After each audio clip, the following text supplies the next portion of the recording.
হঠাৎ যেন আকাশ বাতাস কাঁপিয়ে একটা সুর ভেসে উঠল।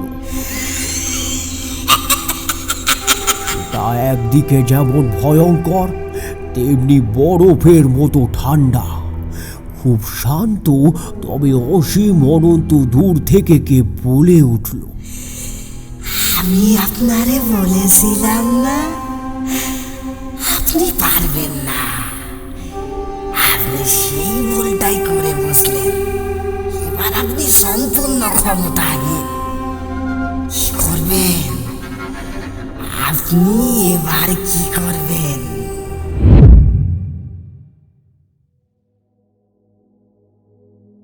নমস্কার শ্রোতা বন্ধুরা, আপনারা শুনছেন বঙ্কুদার ডায়েরি, গল্পের ঠিকানা, গল্প শোনার বাহানা। আজ আমাদের চ্যানেলে আবার তারানাথ তান্ত্রিকের নতুন গল্প নিয়ে আমরা হাজির হয়েছি। শান্তনু মণ্ডলের কলমে তারানাথ তান্ত্রিকের ফ্যান ফিকশন গল্প হাড়। গুরুত্বপূর্ণ সতর্কীকরণ: আজকের গল্পে বলা শিশু মৃত্যু বা নরবলির ঘটনা সম্পূর্ণ লেখকের কল্পনাপ্রসূত। এর সাথে বাস্তবের কোনো মিল নেই বা টিম বঙ্কুদার ডায়েরি কোনোভাবে সামাজিক কোনো বিচার বা মতকে ধাক্কা দিতে চায় না। আমাদের সমস্ত গল্পগুলি যদি আপনাদের ভালো লেগে থাকে তাহলে অবশ্যই আমাদের এই ইউটিউব চ্যানেলটিকে সাবস্ক্রাইব করে নেবেন। আমরা প্রতি রবিবার ঠিক সকাল 11টায় আপনাদের জন্য ভিন্ন ভিন্ন স্বাদের গল্প নিয়ে হাজির হই। তারানাথ বৃদ্ধের ভূমিকায় প্রদীপ্ত, দিব্যেন্দু মাহাতোর ভূমিকায় শুভ, নিস্তারিণীর ভূমিকায় খুশি, কিশোরীর ভূমিকায় সুমন, হরে কৃষ্ণ মজুমদারের ভূমিকায় শান্তনু ও গল্পকথক আমাদের নতুন সদস্য মিনহাজুল। শুরু হচ্ছে তারানাথ তান্ত্রিকের নতুন গল্প হাড়।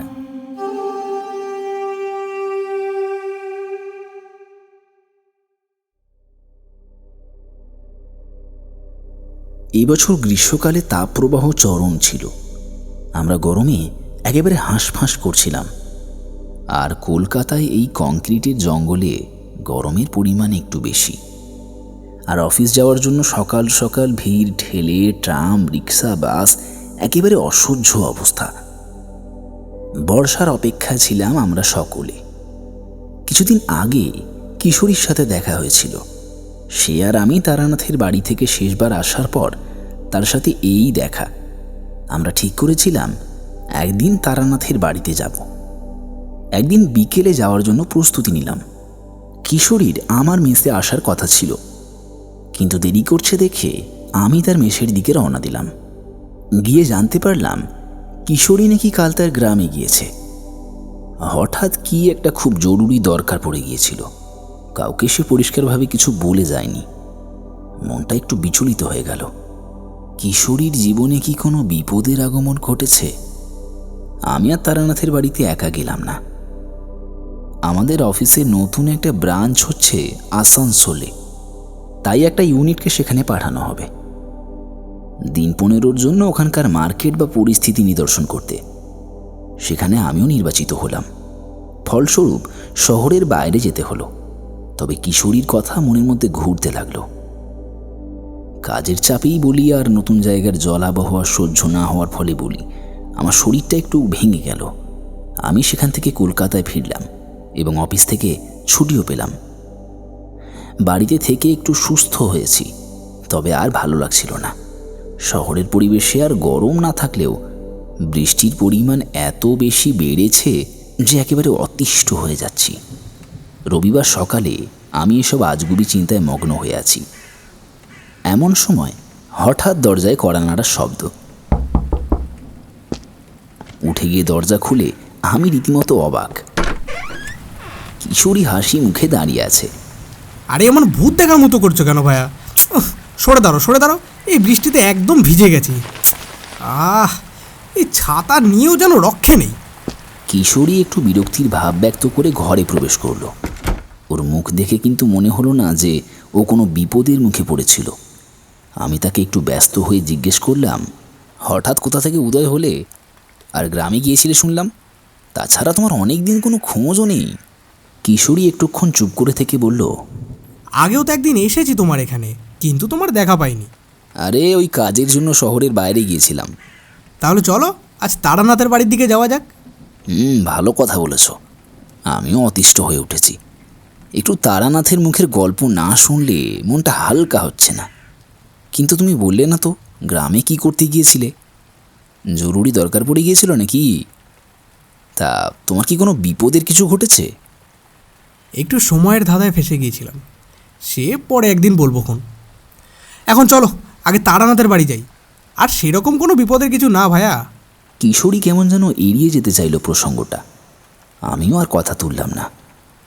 তাড়াতাড়ি তৈরি হয়ে বেরিয়ে পড়লাম। তবে মনের ভিতর একটা চিন্তার রেখা আমাকে গ্রাস করতে লাগলো। বাইরে প্রচণ্ড বৃষ্টিতে রাস্তা প্রায় জনশূন্য। আমাদের পাড়ার মোড়ে একটা নতুন তেলে ভাজার দোকান খুলেছে। আমি সেখান থেকে কয়েকটা ফুলুরি আর মোচার চপ নিয়ে নিলাম।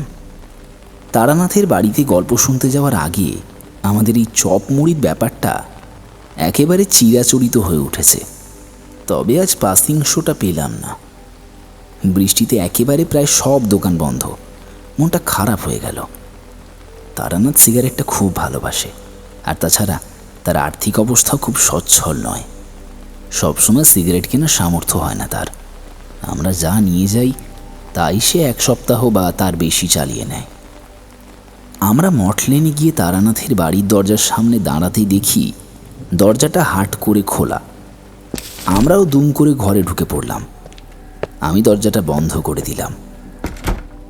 ভিতরে ঢুকে দেখি তামাকের মিষ্টি গন্ধ নাকে আসছে, আর তারানাথ বৈঠকখানায় বসে হুঁকো টানছে।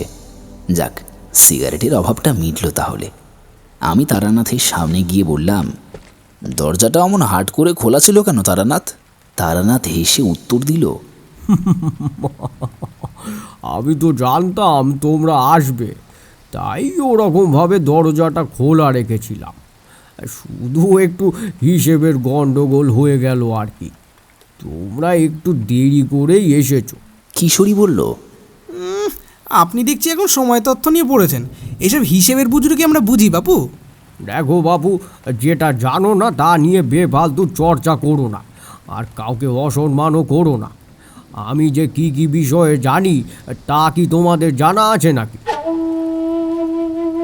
আমি যেমন আশীর্বাদ স্বরূপ কত শিক্ষা পেয়েছি, তেমনি এই তান্ত্রিক জীবনে এমনও কিছু শিক্ষা জানা আছে যার দ্বারা আমি সময় চক্রের রূপরেখার মধ্যে নিজেকে জড়িয়ে দিতে পারি।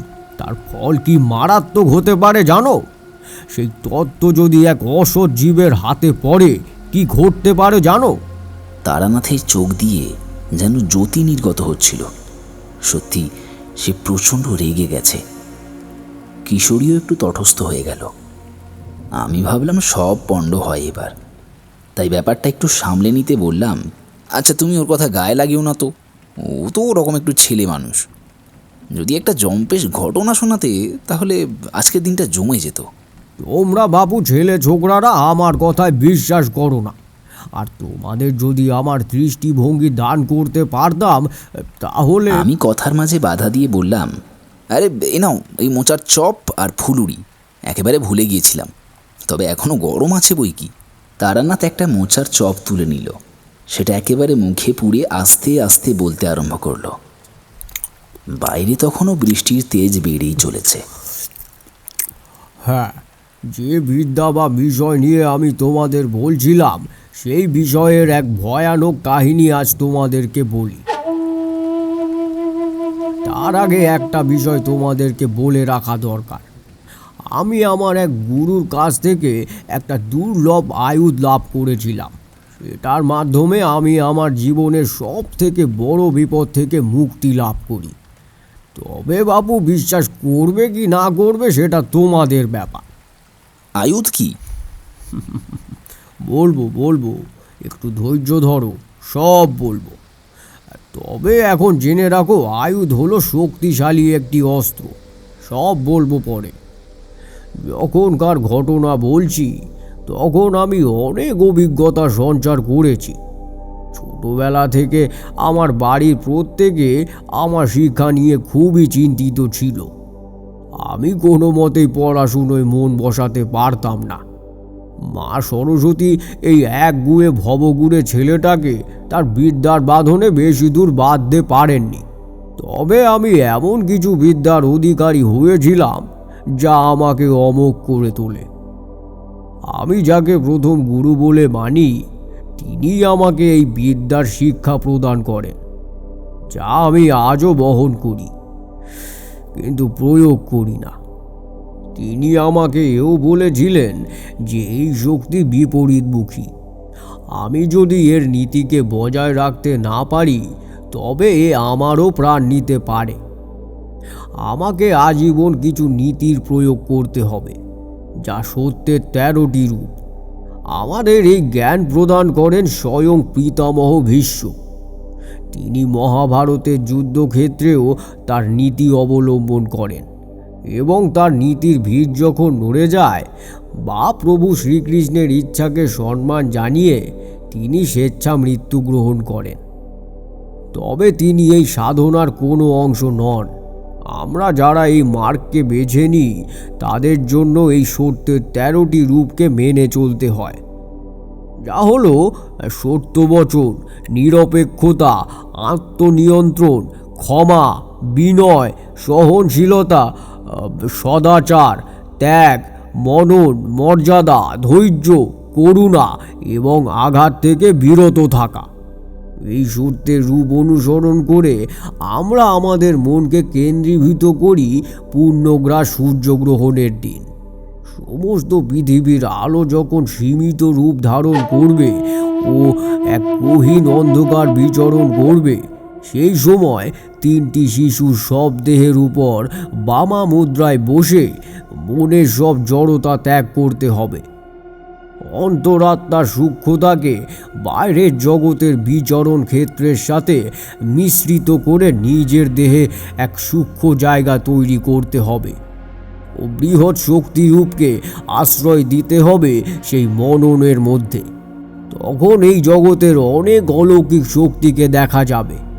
সেই মুহূর্তে জীবন, মৃত্যু ও জন্মের মাঝে একটা সরল রেখায় আটকে যাবে, যেখানে সময় থমকে থাকবে। তখন সেই মহাজাগতিক শক্তির দ্বারা সময়ের অনুরেখায় প্রবেশ করে নানাবিধ পরিবর্তন ঘটানো সম্ভব, যা যে কোনো জীবকে সব থেকে শক্তিশালী করে তুলতে পারে।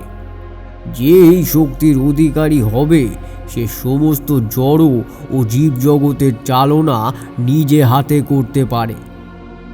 এই বিদ্যার ফলে আমি আমার জীবনের সব থেকে কঠিন সমস্যার সম্মুখীন হয়েছিলাম। তার ফলস্বরূপ এই বিদ্যাকে আমি নিজের মধ্যে বিলীন করে রেখেছি চিরতরের জন্যে। আমার মনে অনেক প্রশ্ন জেগেছিল। তারানাথকে বললাম, এই যে মহাজাগতিক শক্তির কথা বললে, তবে এর কোনো ব্যাখ্যা দিলে না তো। দেখো, এটা কোনো তন্ত্রজ্ঞান না বা তান্ত্রিক রূপকও নয়। এটি তন্ত্রের এক প্রায়োগিক ফল, যা আসলে এক অধ্যয়ন এবং সত্যের পথ অনুসরণের ফল।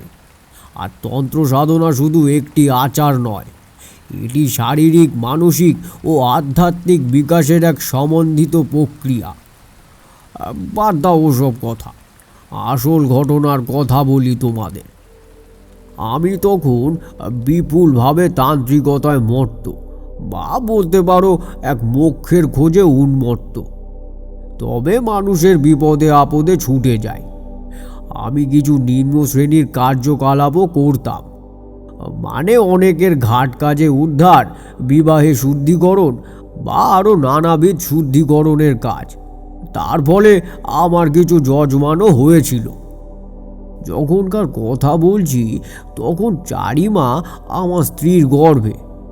আমি একদিন আমার বর্ধমান জেলার এক যজমানের ঘর থেকে একটি চিঠি পাই। তিনি আমাকে চিঠিতে তার ওখানে যেতে বলেছেন।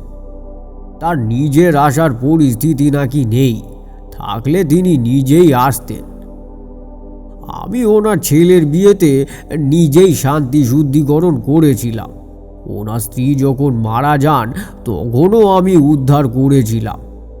অনেক দিন তার সাথে আমার সম্পর্ক ছিল, তাই যাব বলে স্থির করলাম। তবে ঘরে ওরকম 7 মাসের গর্ভবতী স্ত্রীকে তো একা রেখে যেতে পারি না, তাই আমার স্ত্রীকে নিয়ে তার বাপের বাড়িতে রেখে আসলাম।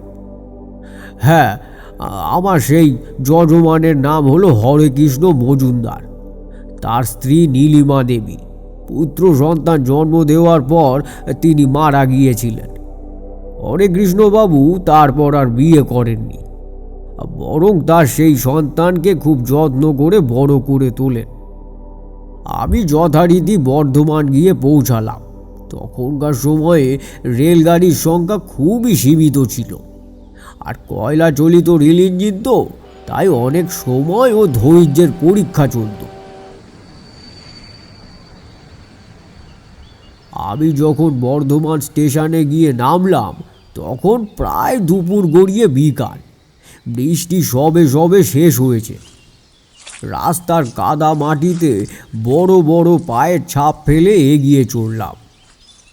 আকাশে মেঘ কেটে গিয়ে একটা স্মিত ও শান্ত রোদ ছড়িয়ে যাচ্ছে চারিদিকে। বৃষ্টির জলে ভেজা পাতায় সূর্য কিরণ পড়ে চিকচিক করছে। রাস্তাটা একটু জনশূন্য। আমাকে আউশগ্রাম যেতে গেলে এখান থেকে হেঁটে অজয় নদীর ঘাট পর্যন্ত যেতে হবে। তারপর নৌকা করে পার হয়ে নদীর ওই পাড়ে গিয়ে একটি জঙ্গল বা বাদা মতো অঞ্চল পেরিয়ে জনপদ, আর সেইখানেই হরেকৃষ্ণবাবুর বাড়ি। আমি প্রকৃতির শোভা দেখতে দেখতে নদীর কাছে এসে পৌঁছালাম। বৃষ্টির তাণ্ডবে নদী কেমন ফুলে ফেঁপে উঠেছে। নদীর পার বরাবর সবুজ ঘাসের চাদর বেছানো, আর ঘাটটার কাছে একটা প্রকাণ্ড অশ্বত্থ গাছ। ঠান্ডা একটা বাতাস বইছিল। আমি সেখানে দাঁড়িয়ে সোদা মাটির গন্ধ আর নদীর উত্তল রূপ আর গভীর নীলার একটু ঘোলাটে জলের দিকে তাকিয়ে মন্ত্রমুগ্ধ হয়েছিলাম। অনেক দিন পর শহরের পরিবেশ থেকে বেরিয়ে এমন অজপাড়া গায়ের রূপ দর্শন করে সত্যিই মন্ত্রমুগ্ধ হলাম। তারপর বিকাল গড়াচ্ছে দেখে সেখানে আর দাঁড়ালাম না। ফেয়াঘাটে একটা নৌকায় করে নদী পার হলাম। নদীর অবস্থা খুবই ভয়ঙ্কর ছিল। ওই পারে যখন পৌঁছালাম, ঘন শালবনের পাশ দিয়ে যেতে যেতে একটা অদ্ভুত জিনিস লক্ষ্য করলাম। পরপর অনেকগুলো পাখির মৃতদেহ পড়ে রয়েছে মাটিতে। আমি যেন এক অশুভ ইঙ্গিত পেলাম। জঙ্গলটা ছিল বেশ ঘন, তবে সেটা পেরিয়ে একটা শ্মশান, আর তারপরেই জনপদ। আমি জঙ্গলটা পেরিয়ে যখন শ্মশানের পাশ দিয়ে যাচ্ছি, দেখলাম একটা জায়গায় অগ্নিকুণ্ড বা সাধনা স্থানের মতো আয়োজন করেছে এক সাধক, আর তার চেলা চামুন্ডারা বসে আছে তার পাশে বিনীতভাবে। আমি ভাবলাম বিষয়টা একবার দেখব, কিন্তু সন্ধ্যা হয়ে আসছিল, আর তার ওপরে পথশ্রমে খুবই ক্লান্ত হয়ে পড়েছিলাম, তাই আর দাঁড়ালাম না। গ্রামটার উত্তর পূর্ব কোণে হরেকৃষ্ণবাবুর বাড়ি। আমি তার বাড়ির কাছে যখন এসে পৌঁছালাম তখন সূর্য প্রায় অস্ত যায়। তাদের বাড়িটা বেশ বড় উঁচু পাঁচিল দিয়ে ঘেরা, তবে মাটির পাঁচিল, আর বাইরের দিকটা গোয়াল ঘর। বাড়ির ডান দিক দিয়ে একটা রাস্তা শ্মশানের দিকে চলে গেছে। বাড়ির পিছনে একটা মস্ত বড় পুকুর, এবং বাড়ির উঠানে একটা মস্ত বড় ধানের গোলা। আমি বাড়িতে প্রবেশ করতেই হরেকৃষ্ণবাবু খুব খাতির করে আমাকে ঘরে নিয়ে গেলেন। আরে ঠাকুরমশাই, আপনি এইছেন? আসেন আসেন আসেন, আমি সত্যিই খুব খুশি হয়েছি। আসেন।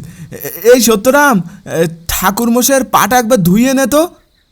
আমাকে বাড়ির দক্ষিণ দিকের একটা ঘরে থাকার ব্যবস্থা করে দিলেন। ভালোই ব্যবস্থা। আমি রাতে বাড়িতে তৈরি মুগ ডাল, চিতল মাছের ঝাল আর জলপাইয়ের চাটনি সহযোগে জমিয়ে খেলাম। খাওয়া দাওয়ার পর এক পরত তামাক সেজে হরে কৃষ্ণবাবু বললেন, ঠাকুরমশাই, আজ আপনি বিশ্রাম নিন, হ্যাঁ? কাল সকালে সব খুলি বলবক্ষণ। আসলে আপনার খুব প্রয়োজন আমাদের। আমারও ক্লান্তিতে শরীর ছেড়ে দিয়েছিল, তাই আর বেশি কথা না বাড়িয়ে ঘুমিয়ে পড়লাম। তবে ঘুমানোর আগেও একটা চিন্তা আমার মাথায় ঘুরপাক খাচ্ছিল। গ্রামের এত পাখি মরার কারণ কি? কিসের ইঙ্গিত এটা? ঘুমিয়েই পড়েছিলাম, হঠাৎ মাঝরাতে কানের কাছে একটা শীষের মতো শব্দ শুনতে পেলাম। চোখ খুলতেই দেখি হাজার হাজার মাইল বিস্তৃত একটা জঙ্গলের পথ, আর আমি যেন ভেসে চলেছি। কেউ আমাকে ডাকছে খুবই মিষ্টি সুরে। কয়েকটা ভৌতিক অবয়ব আমার আশেপাশে ঘুরে বেড়াচ্ছে। আস্তে আস্তে আমি যেন শূন্যে মিলিয়ে যাচ্ছি। আমার চেতনা বশীভূত হওয়ার জোগাড় হয়েছে। সেই ভৌতিক অবয়বগুলি আস্তে আস্তে আমার সামনে স্পষ্ট হলো। তিনটে কিংবা তার বেশি হবে। বাতাসের গোলার মতো নীল রঙের বর্ণ ধারণ করে এক মানুষের দেহের মতো রূপ ধারণ করেছে। তবে না তাদের দেহে কোনো হাড় আছে, না আছে মাংস, না আছে মুখ, না কোনো জড় পদার্থের উপস্থিতি। কেবল এক তরল পদার্থের রূপ ধারণ করে রয়েছে। তাদের মধ্যে যেন অসীম শূন্যতা, এক আদিম অস্পৃশ্যতা যেন তাদের আকৃতির মধ্যে বর্তমান। তারা খুব তীক্ষ্ণ এবং সুরেলা সুরে আমার চারিপাশে আর্তনাদ করছে, আর অনবরত একটা শীষের মতো আওয়াজ আমাকে ক্রমাগত আড়ষ্ট করে তুলেছে। আমি অনুভব করতে পারছিলাম আমার মধ্যে অন্তর্নিহিত আত্মাকে কেউ বশ করতে চাইছে। আমি ঘুমন্ত অবস্থায় মৃত্যুর খুব কাছাকাছি পৌঁছে গেছিলাম। আমি আমার সমস্ত শক্তি দিয়ে নিজের মনের সূক্ষ্ম অনুভূতিকে কেন্দ্র করার চেষ্টা করছিলাম, কিন্তু সেই আদি মানবিক ভৌতিক চক্রান্তের ঘেরাটোপ থেকে কিছুতেই বেরোতে পারছিলাম না। সেই ভৌতিক অবয়বগুলির গলায় ঝুলছিল সোনালি রঙের রত্ন খচিত মুক্তাহার। তার আলো আমার চোখের সমস্ত দিব্য জ্ঞানকে শূন্য করে দিচ্ছিল। এ যেন এক মহাজাগতিক লড়াই। আমি সেই মুহূর্তে নিজের স্বপ্নাবর্ণা দেহকে এক ভদ্রাসনে মুদ্রিত করলাম এবং কল্পনায় এক অতল গভীরে নিজেকে বিলীন করে কপালে আঁকলাম রক্ত তিলক, এবং সেই মুহূর্তে দেবী ষোড়শীর চরণে কল্পনায় এক মহাবচিহ্ন অঙ্কন করলাম ও মহামৃত্যুঞ্জয় মন্ত্রের স্মরণে ধ্যানে অধিষ্ঠিত হলাম। মহাকালের আদিম রূপের ছায়ায় নিজেকে বিলীন করে দিলাম, কিন্তু সেই ভৌতিক অবয়বগুলির অসহ্য তীক্ষ্ণ সুরেলা চাপা আর্তনাদ আর সেই শীষের শব্দ আমাকে বশীভূত করে দিচ্ছিল। আমি কিন্তু আমার মনকে শূন্য হতে দেইনি। আমি প্রবল বেগে মহামৃত্যুঞ্জয় মন্ত্র উচ্চারণে দেবী ষোড়শী ও মহাকালের স্মরণে নিজেকে বিলীন করে দিচ্ছিলাম। আস্তে আস্তে ওই ভৌতিক অবয়বগুলির মধ্যে গতিবিধি লক্ষ্য করা গেল। আমি দেখলাম তাদের আকৃতি পরিবর্তন হচ্ছে, ছটফট করছে তারা। একটা অমানবিক মুখচ্ছবি ঝিলিক দিয়ে উঠেছে, আর তাদের সুরেলা চিৎকার এবার গোঙানির রূপ ধারণ করেছে। আমার চোখের কাছে এসে আমার সমস্ত জ্ঞানকে শূন্য করে দেওয়ার বিপুল চেষ্টা চালাচ্ছিল। হঠাৎ আমার সমস্ত মায়ার জগৎ এক নিমেষে ভেঙে আমি জেগে উঠলাম। বিছানায় ধর্ম নিয়ে উঠে বসলাম। আমি অনেকবার অনেক সাধনায় নিজের ক্ষতি সাধন করে ফেলেছিলাম, কিন্তু কে আমাকে এইভাবে বশীভূত করার চেষ্টা করছিল, আর আমার থেকে চায় কিসে? আস্তে আস্তে উঠে দাঁড়ালাম। কানের কাছে কি যেন একটা তরল সুর করছে। হাত দিয়ে দেখি আমার দু কান বেয়ে রক্ত গড়াচ্ছে। মহাজাগতিক মার্গের প্রভাব আমার এই দেহের ওপর পড়েছে। অসহ্য যন্ত্রণায় আমার কান ফেটে রক্ত বেরোচ্ছে। আমি এই রক্ত ধুয়ে নেওয়ার জন্য বেরোচ্ছি, তখন সবে সবে ভোরের আলো ফুটেছে বাইরে। দেখি হরে কৃষ্ণবাবুর বৌমা বাইরে থেকে তখন ঘরে প্রবেশ করছে। তার পোশাক আশাক যেন কেমন জীর্ণ শীর্ণ, চুল এলোমেলো, দৃষ্টিতে আবছা অন্ধকার মেশানো। আমি একটু থমকে দাঁড়ালাম। মেয়েটি আস্তে আস্তে বাড়ির অন্য দিকের ঘরের ভিতরে ঢুকে গেল। আমার মনের ভিতর নানা চিন্তা ও আশঙ্কায় পরিপূর্ণ হয়ে উঠেছিল। আমি আস্তে আস্তে বাইরে বেরালাম। উঠোনের এক কোণ ধরে হেঁটে বাড়ির খিড়কি দরজা দিয়ে বেরিয়ে বাড়ির পিছনকার পুকুরের পাড়ে এসে দাঁড়ালাম। পুকুরের পরে অনেকটা ঘাস জমি, তারপরেই সেই বন। আমি জল দিয়ে কানের রক্ত মুছে একটা নিমের দাঁতন দিয়ে সকালের মুখশুদ্ধিটা করে নিলাম। পুকুরের পাড়টা ভারী চমৎকার, বেশ বড় পুকুর।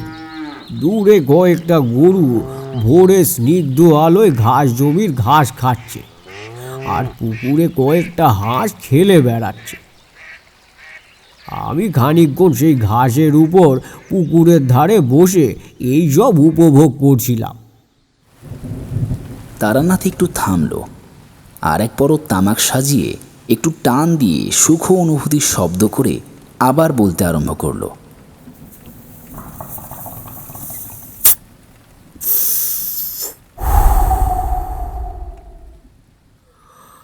সকালের প্রার্থনা শেষ করে হরে কৃষ্ণবাবু তার বৈঠকখানায় নিয়ে বসলো আমায়। তিনি একটু নিজেকে সামলে নিয়ে বললেন, ঠাকুরমশাই, যে কারণে আপনার এখানে ডেকে আনলাম, এই 2 মাস হলো আমার ছেলেটা মারা গিয়েছে। কয়েকদিনের জ্বরেই তার প্রাণটা একেবারে ফুরিয়ে গেল।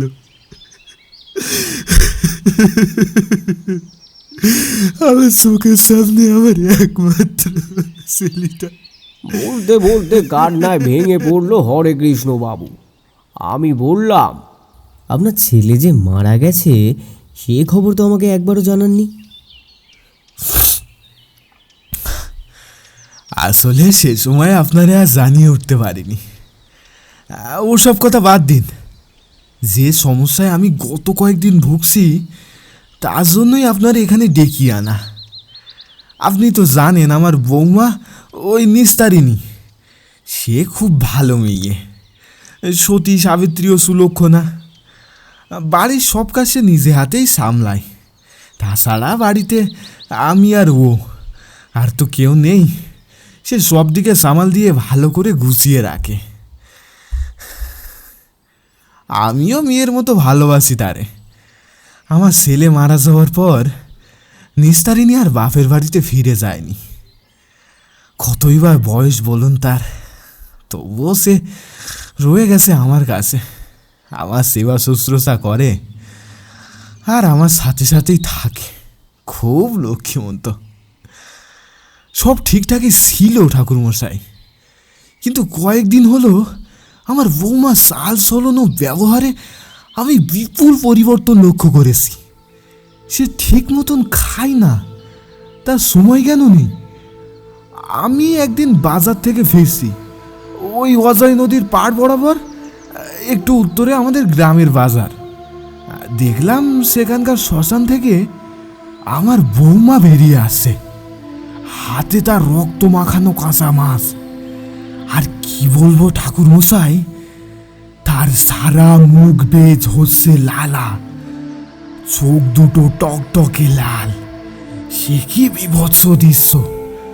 সে নদীর ধারে গিয়ে খানিকক্ষণ দাঁড়ালো, তারপর তার ধার বরাবর আরেকটু গিয়ে সেই কাঁচা মাছটার একেবারে মুখে পুরে দিয়ে চিবোতে আরম্ভ করে দিল।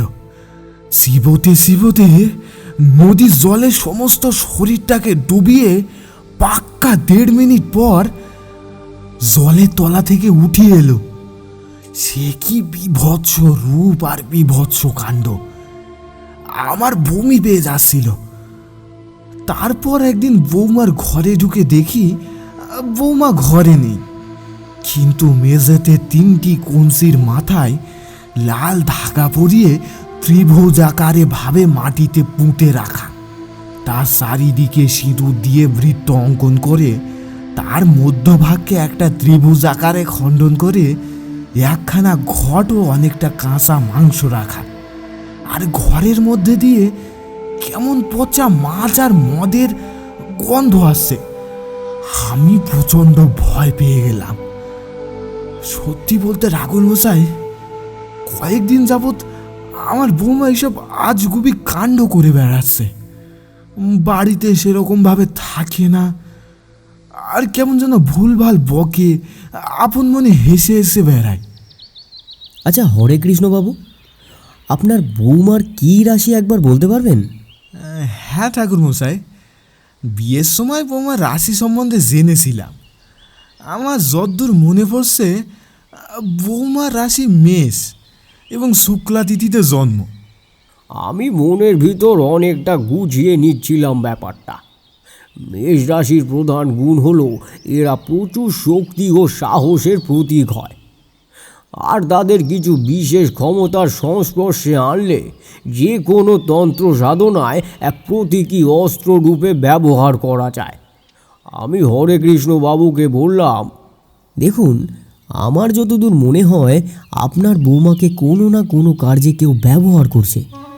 তার উদ্দেশ্য বড়ই ভয়ঙ্কর। সে যে ক্ষেত্রে সাধনা করছে সেটাও এমনভাবে আপনার সামনে বিদ্যমান যা আপনি সহজে বুঝতে পারবেন না। সুতরাং এই মুহূর্তে একটাই পথ খোলা আছে, তবে সেটার প্রায়োগিক দিক নেই। আসলে এই পদ্ধতি একটা আধ্যাত্মিক রূপরেখা মাত্র। আমি তো সেই মার্গ ত্যাগ করেছি। আপনার বৌমাকে বাঁচানো আমার পক্ষে অসম্ভব ব্যাপার। ঠাকুর মশাই, আপনারে আমি সত্যি কোনো বিপদে বা অসুবিধায় ফেলতে চাইনি, কিন্তু তবুও আমার মন বলছে আপনি সেই একমাত্র মানুষ যে আমাকে বাঁচাতে পারবেন। আপনি কোনোভাবে যদি আমার বৌমারে রক্ষা করেন, তাহলে আমি সারা জীবন আপনার দাস হয়ে থাকব। আমি খানিকক্ষণ চুপ করে থেকে বললাম, আমি আমার সাধ্যমতো চেষ্টা করব, আপনি বিচলিত হবেন না। একটা গুরুত্বপূর্ণ ক্ষণের বা এক আদিম তিথির দেখা না পেলে আমি সেই অসীম ও অনন্ত বিদ্যার জাগরণ করতে পারবো না। আমাকে একটু সময় দিন। আগে ঠাকুরমশাই, আপনার যা ইচ্ছা। সেদিন বিকালে আমি গ্রামের দিকটা একটু ঘুরে দেখতে বেরালাম। হরে কৃষ্ণ বাবুর বাড়ির সামনে দিয়ে একটা রাস্তা চলে গিয়েছে। আমি সেই রাস্তা পেরিয়ে প্রবেশ করলাম একটা ঝোপ জঙ্গল মতো জায়গায়। অনেক বাঁশের ঝাড় দিয়ে ঘেরা জায়গাটা, কিন্তু আশ্চর্য, কোনো পাখির ডাক শুনতে পেলাম না। আর যেন কেমন নিস্তব্ধ হয়ে আছে জায়গাটা। আমি এগিয়ে চললাম। আশেপাশে কাউকে তেমন দেখতে পেলাম না, তবে কয়েকটা পাখির মৃতদেহ আমার চোখে পড়ল। আমি প্রায়ই একটু ভীত হয়েই পড়লাম। হঠাৎ আমার পিছনের দিকে কি যেন একটা নড়ে উঠল। শুকনো পাতার খসখসে শব্দ। আমি একটু আতঙ্কিত হয়ে পিছনে ফিরে দেখি কিছুই সেদিকে নেই। সেই বাঁশঝাড়টা পেরিয়ে অনেকগুলো বাড়ি বা জনবসতি। আমি সেই দিকেই পা চালালাম। অমনি পিছন থেকে করাতের মতো গলায় নানান রকমের আওয়াজ ভেসে এলো। মনে হলো কেউ যেন আমার পরিস্থিতিতে উপহাস করছে। আমি দ্রুত সেখান থেকে বেরিয়ে গেলাম। গ্রামের একটা জায়গায় দেখলাম অনেকটা জটলা। আমি সেখানে গিয়ে দেখি একজন বৃদ্ধ মানুষের কাছে অনেকজন মিলিত হয়ে কিছু বিষয়ে গভীরভাবে আলোকপাত করছে। সবার মুখ খুব গম্ভীর। গ্রামের ওই সভা ভেঙে যেতেই আমি সেই ব্যক্তির কাছে গিয়ে বললাম, আচ্ছা, কোনো বিপদের সম্মুখীন হয়েছেন কি আপনারা? লোকটা একটু সন্দিগ্ধ দৃষ্টিতে আমার দিকে তাকালো, বলল, তুমি বাপু কে হে? আর এইসব খবর জেনে তোমার কি হবে? আসলে আমি এখানে এসে কিছু বিপদের লক্ষণ দেখতে পেয়েছি, আর একটা বন্ধন অনুভব করেছি এই গ্রামের উপর। ভদ্রলোকটি একটু অবাক হলো। তারপর সে বলল, আমি জানি না বাবা তুমি কে, তবে তোমাকে দেখে একটা স্বচ্ছ ব্যক্তিত্বের পরিচয় পাওয়া যায়। আমার অভিজ্ঞতা দ্বারাই বলছি, আমি এই গ্রামের একমাত্র স্কুলের একমাত্র শিক্ষক সার্থকী ব্যানার্জি। আর এই গায়ের সকলে আমাকে খুব মান্যিগুণ্যি করে। তারা তাই আজ তাদের সমস্যা আমাকে বলতে এসেছিল। আসলে তারা এক প্রকার মোড়ল বা প্রধান বানিয়েছে আমাকে। তা কি বিপদ? আসলে গত 11 দিনে 11টি শিশু আমাদের গ্রাম থেকে উধাও হয়ে গেছে। আর প্রত্যেক শিশু হলো মেয়ে। আর অবাক করা বিষয় হলো জানো কি বাবা, তাদের বয়স 1 থেকে 1.5 বছরের মধ্যে। আমাদের গ্রামের পরিধি এখান থেকে শুরু হয়ে মিশে গেছে মফস্বলে, এই অজয় নদীর তীর বরাবর। আমি পুলিশকেও খবর দিয়েছিলাম, কিন্তু কোনো রকমের কোনো কিনারা করতে পারেনি তারা। গ্রামের সকলে একেবারে ভয়ে তটস্থ হয়ে আছে। জানি না কিভাবে এর প্রতিকার হবে। একজন মায়ের কোল থেকে এইভাবে তাদের দুধের শিশুকে কেড়ে নেওয়া, তুমি বলো বাবা, ওরা কি দোষ করেছিল? কি দোষ করেছিল বাবা? বৃদ্ধ কান্নায় ভেঙে পড়ল। আমি বললাম, দেখুন, আমি আপনাকে সান্ত্বনা দেব না, তবে আমার মনে হয় যে কজন বাচ্চা এখান থেকে উধাও হয়েছে তাদের একজনও বেঁচে নেই। আর আমার এও মনে হয় আরও 2টি শিশু 2 দিনে উধাও হবে। তবে যে এই কার্যে অবতীর্ণ হয়েছে তাকে যদি ইতিমধ্যে থামানো না যায় তবে খুব বড় কিন্তু বিপদের সম্মুখীন হতে হবে আমাদের। বৃদ্ধ একটু অবাক হয়ে আমার দিকে তাকালো। আমি আর বেশি কথা না বলে সেখান থেকে বেরিয়ে পড়লাম। গাঁয়ে আমার আর একজন যজমান আছে, দিব্যেন্দু মাহাতো। আমি তার বাড়ির দিকেই রওনা দিলাম। গ্রামের ঠিক মাঝখানে তার বাড়ি, কাঁচা বাড়ি। তার আর্থিক অবস্থা খুব সচ্ছল নয়। আমি তার বাড়ির মধ্যে প্রবেশ করতেই দেখি দিব্যেন্দু বারান্দায় এক কোণে খুঁটিতে হেলান দিয়ে আপন মনে বসে আছে। আমি তার কাছে গিয়ে জিজ্ঞাসা করলাম, আরে দিব্যেন্দু, কি হয়েছে তোমার? এখানে এইভাবে বসে আছো যে? সে এতক্ষণ আমাকে লক্ষ্য করেনি। আমাকে দেখে একটু অবাকও হলো এবং কান্নায় ভেঙে পড়ে আমার পা জড়িয়ে ধরল। ঠাকুরমশাই, ঠাকুরমশাই, ঠাকুরমশাই আমাকে বাঁচান, ঠাকুরমশাই আমাকে বাঁচান।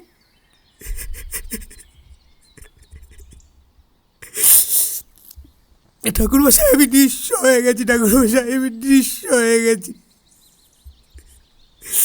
আমি জানি না আমি কি করব ঠাকুরমশাই, আমি কি করব? আমি তাকে উঠিয়ে বললাম, আরে ওঠো ওঠো, কি হয়েছে? আমাকে সবটা খুলে বলো। তোমার এমন অবস্থা কেন হলো? ঠাকুরমশাই, ঠাকুরমশাই, আমার 1.5 বছরের বাচ্চা মেয়েটাকে খুঁজে পাওয়া যাচ্ছে না ঠাকুরমশাই। আমি অনেক খুঁজেছি ঠাকুরমশাই, আমি অনেক খুঁজেছি। আমি পণ্ডিত মশাইকেও জানিয়েছি ঠাকুরমশাই। আমার স্ত্রী আর মা তো একেবারে নাওয়া খাওয়া ছেড়ে দিয়েছে। আমার এইটুকুনি ফুলের মতো বাচ্চা মেয়েটা ঠাকুরমশাই, আপনি বাঁচান, আপনি ওকে বাঁচান ঠাকুরমশাই, আপনি ওকে বাঁচান, আপনি ওকে বাঁচান ঠাকুরমশাই, আপনি দয়া করে ওকে বাঁচান। আমি বেশ বুঝতে পারছিলাম এবার এখানে যা যা ঘটছে সব কারো মহাজাগতিক সাধনার ফলাফল। কেউ কুলকুণ্ডলিনী জাগরণের চেষ্টায় উদ্যত। 13 দিনে 13টি বাচ্চা মেয়ের সবের মেরুদণ্ডের নিচে অবস্থিত সুপ্ত শক্তিকে জাগিয়ে তোলে। এর ফলে একটু একটু করে সে মোক্ষের পথে অগ্রসর হয়। কিন্তু এই সাধনা তো শেষ হয় না, বা এই সাধনা করা হয় কোনো অজেয় শক্তি রূপকে বশীভূত করার জন্য, সেই শক্তি অর্জন করার জন্য। তাহলে কি আমার সাথে যা যা ঘটছিল তা এই ঘটনার সাথে কোনোভাবে যুক্ত? আমি দিব্যেন্দুকে আর মিথ্যে সান্ত্বনা জানালাম না। কি সান্ত্বনা জানাতাম তোমরাই বলো? আমি কি মিথ্যে আশ্বাস দিতে পারতাম একজন বাবাকে যে তার সদ্যজাত একমাত্র মেয়েকে হারিয়েছে? এত ঐশ্বর্য, এত কাম বাসনা, এত মোহ, এইসবের ওপর হলো নিজের অংশের জন্মগ্রহণ করানো। মানুষ তখনই সব থেকে গর্বিত হয় যখন সে পিতা হয় বা মা হয়। সব সুখের থেকে উচ্চতম সুখ হলো এইটি, এক নিষ্পাপ প্রাণ যে সমস্ত প্রকৃতির বুকে আশার আলো ছড়িয়ে দেয়। আমরা কি পারি এই এত বড় বেদনাকে মুছে ফেলতে? একজন পিতা কি তার সন্তানের মৃত্যু নিজের চোখের সামনে মেনে নিতে পারে? আমি সেখান থেকে সোজা হরে কৃষ্ণ বাবুর বাড়ি চলে আসলাম। প্রায় সন্ধ্যা নেমে এসেছিল। সমস্ত ঘটনাগুলিকে মাথার মধ্যে গুছিয়ে নিচ্ছিলাম। আমি বাড়িতে প্রবেশ করতেই দেখি হরে কৃষ্ণবাবু চিন্তিত মনে বসে আছে। আমাকে বাড়ি ঢুকতে দেখেই সে একটু তাড়াতাড়ি করেই আমাকে বলল, ঠাকুরমশাই, আপনি এসেছেন? দেখুন না, আমার বৌমার শরীরটা যেন কেমন আবার খারাপ হয়ে গেছে। আমি কিছুই বুঝতে পারতাছি না। কেন, আবার অস্বাভাবিক কিছু ঘটেছে? বৌমা বিকেলের পর দিয়ে কেমন যেন বিচলিত হয়ে উঠেছে। এখন ওই পিছনের পুকুরের দিকে মুখ করে দাঁড়িয়ে আছে। আসুন আসুন, আমার সাথে আসুন, দেখুন, আসুন। আমি হরে কৃষ্ণ বাবুকে স্মরণ করে তার পিছু পিছু গেলাম। তখন বেশ অন্ধকার হয়ে এসেছে চারিদিকে। ঝিঝির ডাক কানে আসছে। পুকুরের আগে, মানে বাড়ির পিছন দিকে একটা বড় নিম গাছ আছে। তার পাশ বরাবর খিড়কির দরজা। আমরা আস্তে আস্তে সেই দরজা দিয়ে বাইরে বেরালাম। দেখলাম আলো আঁধারিতে মেয়েটি তার সমস্ত চুল খুলে দাঁড়িয়ে আছে পুকুরটার দিকে মুখ করে। মৃদু বাতাসে তার এলোমেলো চুলগুলি আলতো আলতো করে দুলছে। সমস্ত শরীরে জড়ানো রয়েছে শাড়ি নয়, একটা রক্ত বর্ণের কাপড়, যেটা অদ্ভুত ভঙ্গিতে জড়ানো। মেয়েটি যেন চাপা স্বরে খুব সুরেলা কণ্ঠে হাসছে। আমাদের উপস্থিতি টের পেয়ে সে আস্তে আস্তে ফিরে তাকালো। সে কি বিভৎস মুখ, কি আদিম হিংস্রতা! সারা মুখে চাপ চাপ রক্ত, বিশেষ করে ঠোঁটের কাছটায়। মাথায় রক্ত তিলক, চোখের দৃষ্টি যেন স্বাভাবিক নয়। আমি তাকিয়ে থাকতে পারছিলাম না। সে আমাদের দেখে হাসছে, খুব তীক্ষ্ণ এবং মৃদুভাবে। সে হাসিতে যেন কত যুগ যুগ ধরে চাপা আছে এক অতৃপ্ত বাসনা, যা তার চকচকে রক্ত মাখা দাঁত দিয়ে ঠিকরে বেরোচ্ছে। আর আবার সেই স্বপ্নের ভয়াবহ সুরেলা বাঁশির আওয়াজ শুনতে পাচ্ছিলাম। আমি আবার অসহ্য যন্ত্রণার কাল কুঠুরিতে বন্দি হচ্ছিলাম আস্তে আস্তে। হঠাৎ মেয়েটি একটা অস্ফুট স্বরে চিৎকার করে দৌড় লাগালো। আমার সমস্ত ঘোর কেটে গেল। আমি দেখলাম মেয়েটি পুকুর পার পেরিয়ে দৌড় লাগিয়েছে সোজা। সে যে পথে দৌড় লাগিয়েছে সেটা সোজা শ্মশানের দিকে যাচ্ছে।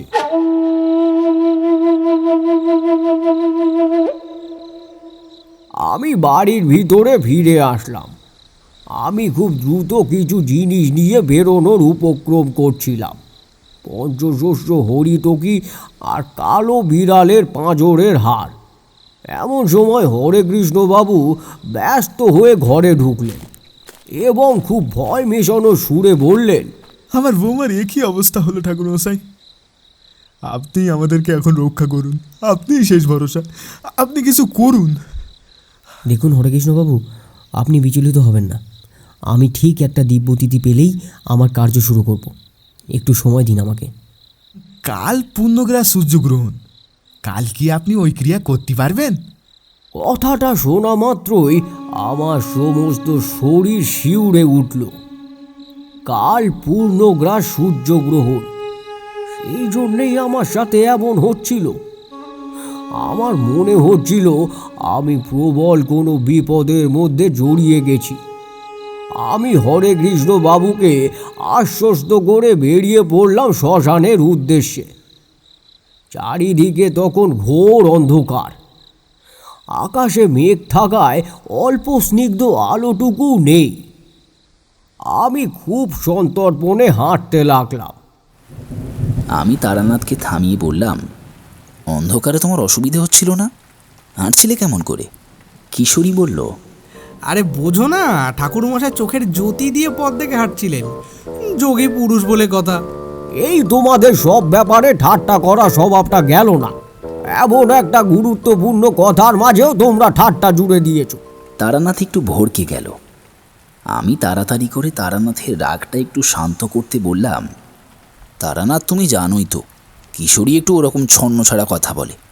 তুমি রাগ করো না, তুমি আবার গল্প আরম্ভ করো। তারানাথ কিছুক্ষণ চুপ করে থেকে বলতে আরম্ভ করলো, আমি খুব কষ্ট করে শ্মশানের কাছাকাছি এসে পৌঁছালাম। নিঘোষ কালো অন্ধকার ভেদ করে কোনো রকমে যখন শ্মশানের কাছাকাছি এসে পৌঁছালাম তখন বেশ রাত হয়েছে। গ্রামের একমাত্র শ্মশান এটা। এর ডান পাশে রয়েছে বেশ বড় একটা শিশুদের সমাধিস্থল। আসলে বাচ্চারা মারা গেলে তাদের দেহ তো পোড়ানো হয় না, তাই তাদের দেহকে মাটিতে সমাধি দেওয়া হয়। শ্মশানের লাগোয়া সমাধিস্থলের পাশ দিয়ে যাচ্ছি। বড় বড় গাছের একটাতেও পাতা নেই। সেই ডালে বসে আছে কতগুলি পেঁচা। অনবরত তারা ডেকে চলেছে। শ্মশানের মাঝখানে দেখলাম একটা চিতা প্রায় নিভে এসেছে, কেউ কোথাও নেই। আমি গিয়ে প্রবেশ করতেই দেখি শ্মশানের ঠিক শেষ প্রান্তে একটা কাপালিক লাল রক্তাম্বর পরে সাধনায় বসে আছে। আর তার সামনে বসে আছে হরেকৃষ্ণ বাবুর বৌমা নিস্তারিণী। শ্মশানের সামনাসামনি বরাবর একটা দোচালা ছাউনি দেওয়া ঘর, আর তার থেকে একটু দূরে আর একটা ছাউনি দেওয়া ঘর। আমি তাদের পাশাপাশি ছাউনি দেওয়া ঘরটার সামনে দাঁড়ালাম। দেখলাম নিস্তারিণীর মাথা নুইয়ে পড়েছে, সে কেমন যেন দুলছে। আর তার সামনে বসে একটা কাপালি কিছু ক্রিয়ায় মত্ত। যজ্ঞের আগুন জ্বলছে তাদের মাঝে। কাপালিক একটি চক্র কেটে তার মাঝে দুটি বাঁশের কাঠি পুঁতে কি যেন বিড়বিড় করছে। আমি ভালো করে দেখে বুঝলাম সে নিম্ন শ্রেণীর কোনো তান্ত্রিক। আর আমার এও মনে হলো যে সে মূল চরিত্র নয়। এই সমস্ত ঘটনা অন্য কেউ আড়াল থেকে সমস্তটা চালনা করছে। এই কাপালিককে দেখলে না ভয় হয় না ভক্তি জাগে, কেবল কেমন বিশ্রী ধরনের ঘেন্নায় মন ভরে যায়। আমি আড়াল থেকে দেখলাম কাপালিকটা কেমন জানি আড়ষ্ট হয়ে একটা রক্ত মাখানো মাছের টুকরো হাতে তুলে নিল, আর তার গায়ে কয়েকটা কালো তিল ছড়িয়ে নিস্তারিণীর হাতে তুলে দিল। নিস্তারিণী যন্ত্রের মতো সেটা নিয়ে গালে তুলে দিতে যাচ্ছিল। আমি সঙ্গে সঙ্গে তাদের সামনে এসে দাঁড়ালাম। অমনি আমাকে সামনে দেখে কাপালিকটা এক দৌড় দিল, কিন্তু যেই আমি নিস্তারিণীর সামনে এসে দাঁড়ালাম, সাথে সাথেই সেই সুরেলা বাঁশির শব্দ আবার কানে এলো, এবং আমি যেন আস্তে আস্তে মোহিত হয়ে যাচ্ছিলাম। নিস্তারিণী মাছটা হাতে তুলে নিল এবং সমস্তটা মুখের মধ্যে পুরে দিল। আর তাতে যেন এক হিংস্র দানবের শক্তি, গাল বেয়ে ঝরছে রক্ত মেশানো লালা। সমস্ত মাছটা মুখে দিয়ে চিবোতে চিবোতে হাসতে লাগলো। তারপর দাঁত কপাটি উন্মুক্ত করে ভীষণ ভয়াবহ এক হাসি হেসে এক কর্কশ এবং পিশাচি কণ্ঠে বলল, তুই এসেছিস? আমি জানতাম তুই আসবে। শোন তবে, এই মেয়েটারে তুই কিছুতেই বাঁচাতে পারবি না। তুই যতই চেষ্টা কর কিছুতেই বাঁচাতে পারবি না। সমস্ত পৃথিবীতে অন্ধকার নেমে আসবে, আমি হব সেই অন্ধকার, নারকীয় সম্রাট। আমি বেশ বুঝতে পারছিলাম নিস্তারিণীর কণ্ঠ দিয়ে অন্য কেউ আমার সাথে কথা বলছে। এবার নরকের দ্বার খুলে যাবে, তুই কোনো কিছু করতে পারবে না। আমি তোকে টেনে এনেছি, তোকে শেষ করবো, তোকে বাঁচিয়ে রাখবো না, কিছুতেই না। তুই মরবি। তুই কেন বলছিস? আপনি বলবো গুরুদেব। আমি তোকে টেনে এনেছি, পারলে বাঁচা, পারলে বাঁচা। নরকের দ্বার খুলে যাবে, অন্ধকার নেমে আসবে, করাল অন্ধকার, আর আমি হব সেই অন্ধকারে নরকীয় সম্রাট। নরকের দ্বার খুলে যাবে, নরকের দ্বার খুলে যাবে।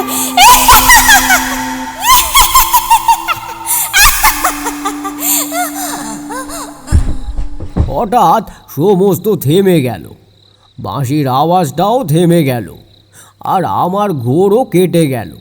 দেখলাম নিস্তারিণী অজ্ঞান হয়ে মাটিতে লুটিয়ে পড়েছে। আমি পাশের অজয় নদীর থেকে কিছুটা জল এনে মেয়েটির চোখে মুখে ঝাপটা মারলাম। মেয়েটি এতক্ষণ পর আস্তে আস্তে উঠে বসলো। আমাকে দেখে সে কেমন জানি চমকে গেল।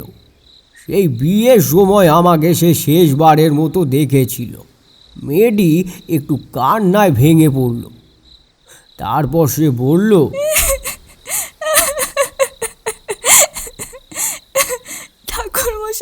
ঠাকুরমশাই আপনি এসেছেন। আমি জানতাম আপনি ঠিক আমাকে বাঁচাতে আসবেন।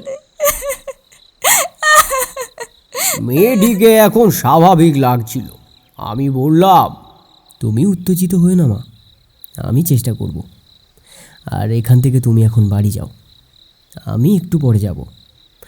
আর হ্যাঁ, এই শ্মশানের ঘটনার কথা কিন্তু কাউকে বলবে না।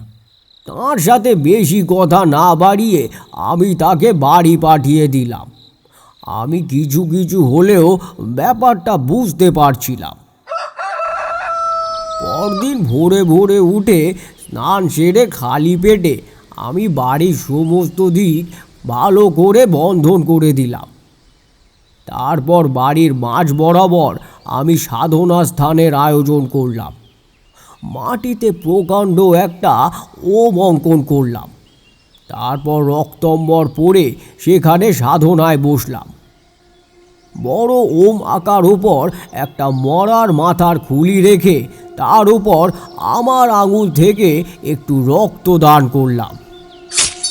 তার ফলে এক মৃত আত্মার অভিষেক হলো। আমি তিল আর পঞ্চশস্য সাজিয়ে একটি কালো বিড়ালের পায়ের হাড় দিয়ে চারিদিকে একটা বৃত্ত আঁকলাম।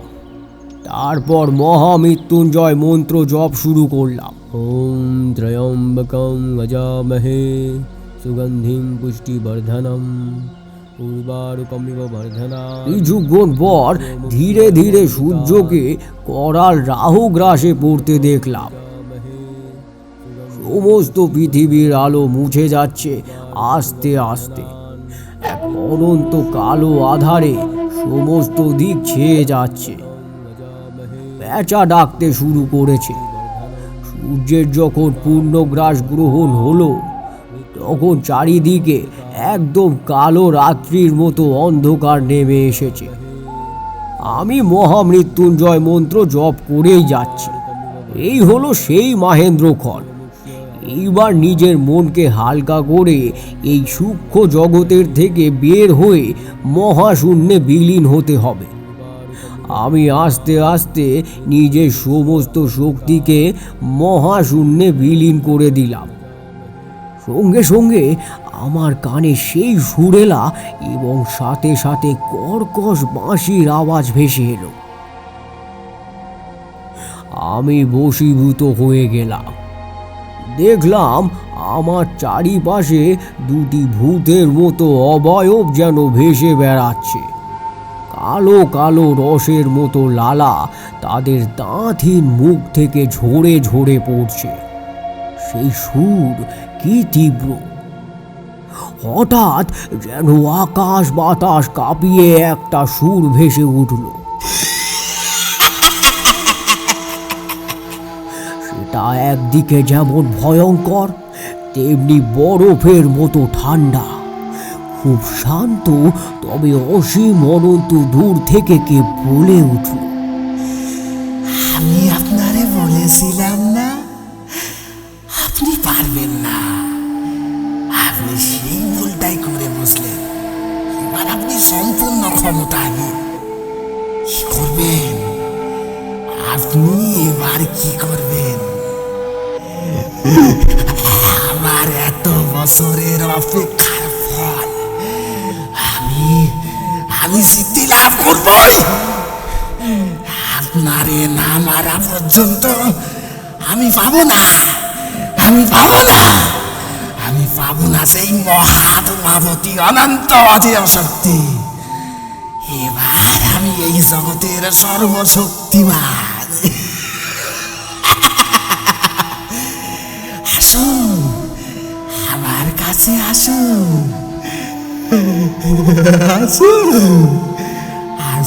গুরুদেব। নরকের দ্বার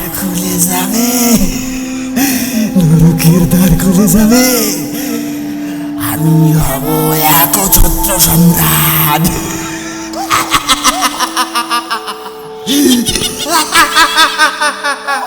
আমি জ্ঞান শূন্য অবস্থায় হেঁটে চললাম। বেশ বুঝতে পারলাম কেন এত কিছু হচ্ছিল। আমি তারপর শ্মশানের কাছে এসে পৌঁছালাম। তবে যে আমাকে বশীভূত করার চেষ্টা করছিল সে কখনো জানতো না আমাকে পূর্ণ বশীভূত করা সম্ভবই নয়।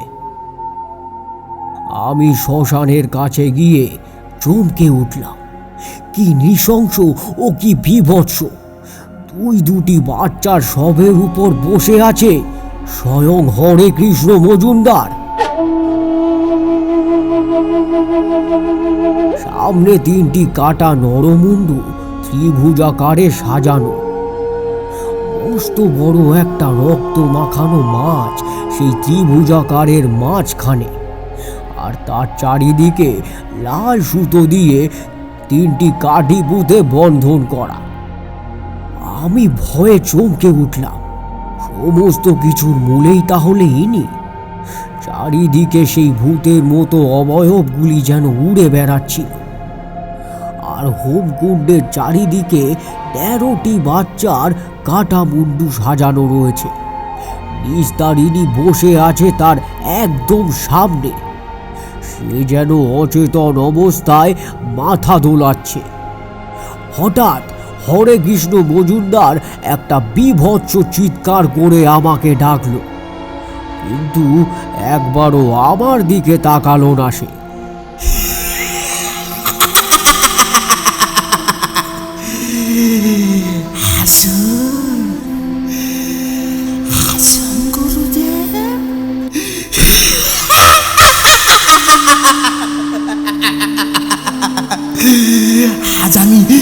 আজ আমি সম্পূর্ণ প্রস্তুতি নিয়েই এই সাধনায় বসেছি। আমারে আপনি আর কিছু করতে পারবেন না।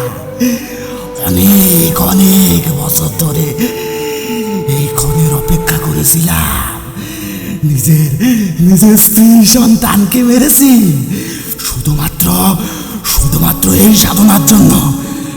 আমার যে সিদ্ধি লাভ চাই, আমি হব একছত্র শাসক, এই জগতের একছত্র শাসক।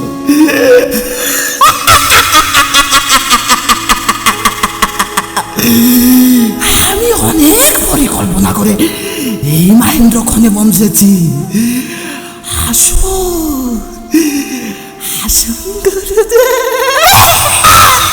আমি তার কথা শুনতে শুনতে অবাক হয়ে যাচ্ছিলাম। সে নিজের স্ত্রী ও পুত্রকে মেরেছে। কি নৃশংস! এতগুলো শিশুকেও মেরেছে সে। আজ নিশ্চয়ই তার বৌমাকেও মারবে। আমি বশীভূত অবস্থায় তার পাশে গিয়ে বসলাম। চারিদিকে সেই ভূতের মতো অবয়বগুলি উড়ে বেড়াচ্ছিল। তারপর হরে কৃষ্ণ মজুমদার তন্ত্র সাধনায় মত্ত হলো। একটা মাছের নৈবেদ্য আগুনে দিল। তারপর মন্ত্র উচ্চারণ করে নিজের আঙুল থেকে রক্ত দিয়ে 13টি বাচ্চার কাটা মুন্ডুর মুখে ফেলল। তাদের মুখের ভেতরে একে একে হাত ঢুকিয়ে মন্ত্র উচ্চারণ করতে লাগলো সে। সেই সব মরা পচা মুন্ডুর ভিতর থেকে করাল অন্ধকারের মতো কি সব হাড় কাঁপানো শব্দ অস্ফুটে বেরিয়ে আসছিল। এই মুন্ডুগুলি যেন আস্তে আস্তে জেগে উঠল। ভীষণ ভয়ঙ্কর তাদের মুখচ্ছবি। মারিহীন মুখে এক ভয়াল হাসি ফুটে উঠছে চারিদিক দিয়ে। মণিহীন চোখের গর্তে আগুনের করাল শিখা ঝিলিক দিয়ে উঠছে। আকাশ বাতাস কাঁপিয়ে ঢিল করে তাদের সেই হাসি চারিদিকে মিলিয়ে যাচ্ছে। আমি যেন সেই শব্দের মধ্যে নিজেকে আস্তে আস্তে মিশিয়ে নিচ্ছি। আমি ওই বাচ্চা মেয়েদের মতো ভয়াল অবয়বে পরিণত হচ্ছি। তখনই সে একটা মাছ বৌমার দিকে বাড়িয়ে দিয়ে মন্ত্র উচ্চারণ আরম্ভ করল। আমি দেখলাম বৌমার শরীর আস্তে আস্তে কাঠ হয়ে যেতে লাগলো, যেন সে অল্প অল্প করে শূন্যে ভেসে উঠছে। আমি আমার নিজের সমস্ত শক্তিকে কেন্দ্রীভূত করলাম এক জায়গায়, কিন্তু আমি শক্তি শূন্য হওয়ায় কিছুই করতে পারলাম না। তারপর আমি আদিম অনন্ত মহাকালের চরণে নিজেকে সঁপে দিলাম, কিন্তু আমি কিছুতেই নিজের মনকে কেন্দ্রীভূত করতে পারছিলাম না। সেই মুহূর্তে হরে কৃষ্ণ মজুমদার বলে উঠল ভীষণ ভয়ঙ্কর কিন্তু খুব সুরেলা ভাবে। আমার সমস্ত মনের ভেতর চেপে বসলো সেই কণ্ঠস্বর, খুব কাছ থেকেই তার কথা শুনতে পাচ্ছিলাম। তবে মনে হচ্ছিল অনন্ত আদিম দূর থেকে কে যেন কথা বলছে। গুরুদেব, আমি জানি আপনি অনেক চেষ্টা করবেন, কিন্তু আজ যে আমি কোনো মতেই থেমে যাব না। আমাকে পৃথিবীর কোনো শক্তি আজ আটকাতে পারবে না। কতদিনের অপেক্ষা, তিল তিল করে গড়ে তোলা এই আদিম পরিবেশ, আমি সমস্তটাই দিয়ে আজ সিদ্ধি লাভ করব। আমি হব এই জগতের নারকীয় সম্রাট।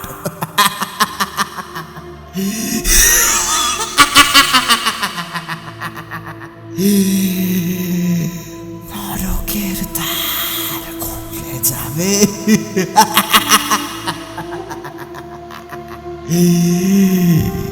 নরকের দ্বার খুলে যাবে। আমার মনে হচ্ছিল হরে কৃষ্ণ মজুমদার যেন নিজের মধ্যে নেই, সে এক উন্মাদ পাগল।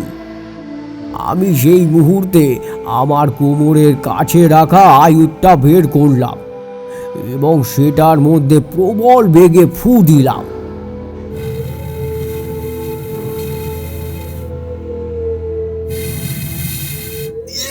আর মধ্য থেকে নির্গত ধ্বনি, যা আদিম অনন্ত কাল ধরে জাগ্রত আত্মাকে বশীভূত করতে পারে। সেই সুরের মাধ্যমে আমি প্রত্যেক আত্মাকে বন্দী করলাম, যারা হরে কৃষ্ণ মজুমদারকে শক্তি প্রদান করছিল ও সাধনায়ও সাহায্য করছিল। সেই 13টি 1.5 ফুটিয়া বাচ্চা, মানে ওই বাচ্চা মেয়েগুলোর আত্মাদেরকেও বন্দী করলাম এবং সেই আয়ুধের এক ঘা মারলাম হরে কৃষ্ণ মজুমদারের উরুতে। এই ঘটনাগুলি এত তাড়াতাড়ি ঘটে গেল যে ভালো করে বুঝতে পারিনি। সে মুহূর্তের মধ্যে শক্তি শূন্য হয়ে পড়ায় এক প্রকার জ্ঞান শূন্য হয়ে পড়ল। তোমরা জানো আমি কেন তার উরুতে বাড়ি মারলাম? কারণ সব দেহের উপরে বসে যে শক্তি সে কুলকুণ্ডলিনী তন্ত্রের মাধ্যমে পাওয়ার চেষ্টা করছিল, তার প্রধান বা শুরুর মাধ্যম হচ্ছে পা। আমি সমস্ত আসরিক শক্তির বলয়কে ভেঙে দিলাম। সে প্রচণ্ড রেগে ও ভয়ে বলল,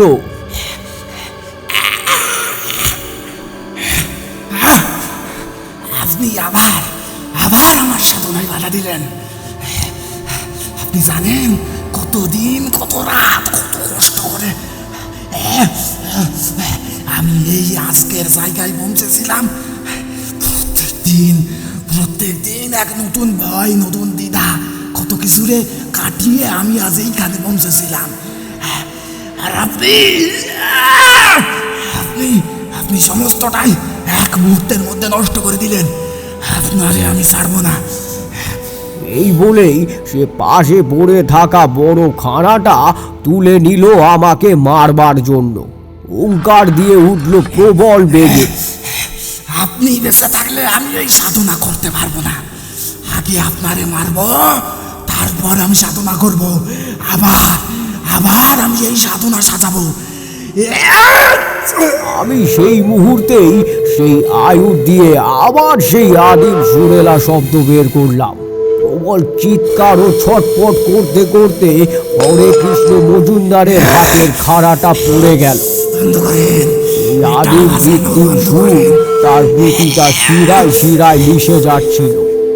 আমি আগেই সেখানকার থানার বড় বাবুকে খবর দিয়ে রেখেছিলাম। থানার বড় বাবু গাছের আবডাল থেকে তার দলবল নিয়ে বেরিয়ে এসে হরে কৃষ্ণ মজুমদারকে গ্রেপ্তার করল। অবস্থায় পুলিশের পড়ে বাজে মতো ছটফট করতে লাগলো। আপনি এটা ভালো করলেন না, আপনি এটা ভালো করলেন না। আমারে মেরে দিতেন, তাই বলে এই নোংরা ঘুষখোর পুলিশগুলোর হাতে তুলে দিলেন। আপনি এটা ভালো করলেন না, আমারে বাঁচিয়ে রেখেও ভালো করলেন না। আপনারে এর ফল ভুগতে হবে। আপনি দিন গুনতে শুরু করুন গুরুদেব।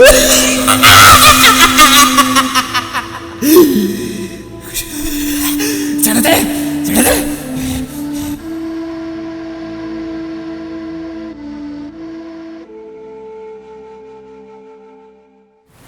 তারানাথ এই পর্যন্ত বলে একটু থামলো। আমি একটা প্রশ্ন করতে যাচ্ছিলাম, কিন্তু তার আগেই তারানাথ বলল, তোমাদের মনে একটা প্রশ্ন জেগেছে জানি, নিস্তারিণীর কি হলো?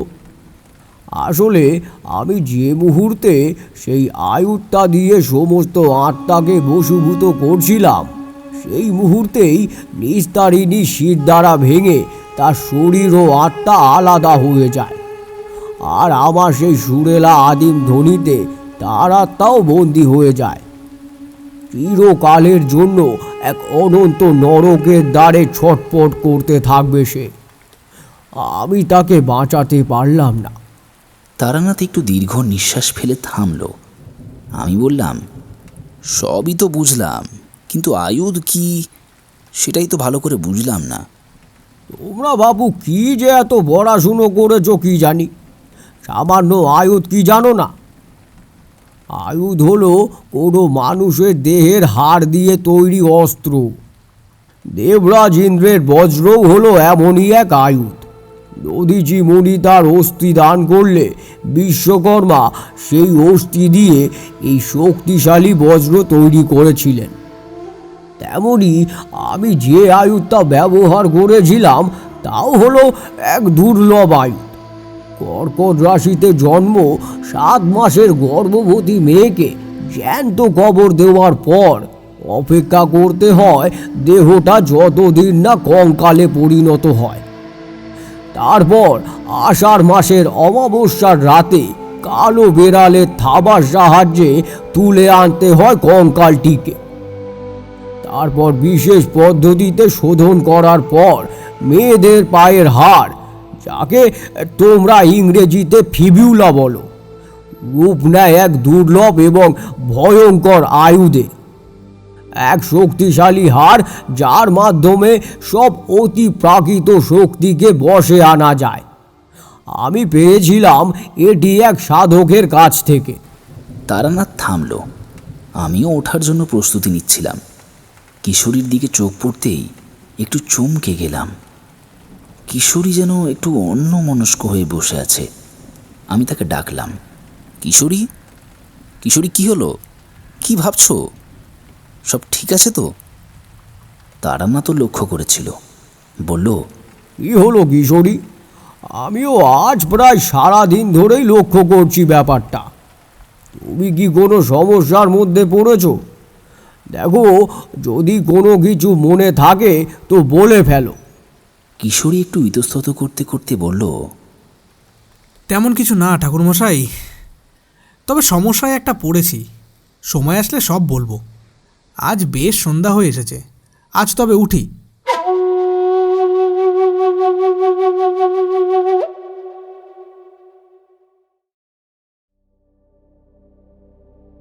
এতক্ষণ আপনারা শুনছিলেন শান্তনু মণ্ডলের কলমে তারানাথ তান্ত্রিকের ফ্যান ফিকশন গল্প হাড়।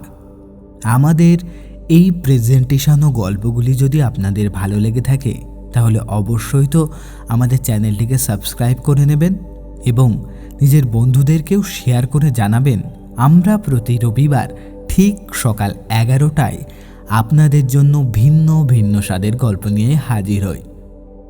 আর একটা জরুরি কথা, আমরা প্রতি রবিবার যেমন গল্প নিয়ে আসি তার পাশাপাশি আমরা নানান ধরনের কন্টেন্ট আপনাদের জন্য আনার চেষ্টা করছি। অবশ্যই পাশে থেকে আমাদেরকে সাপোর্ট করবেন। তাহলে সবাই ভালো থাকবেন, সুস্থ থাকবেন আর বঙ্কুদার ডায়েরি শুনতে থাকবেন। গল্পের ঠিকানা, গল্প শোনার বাহানা।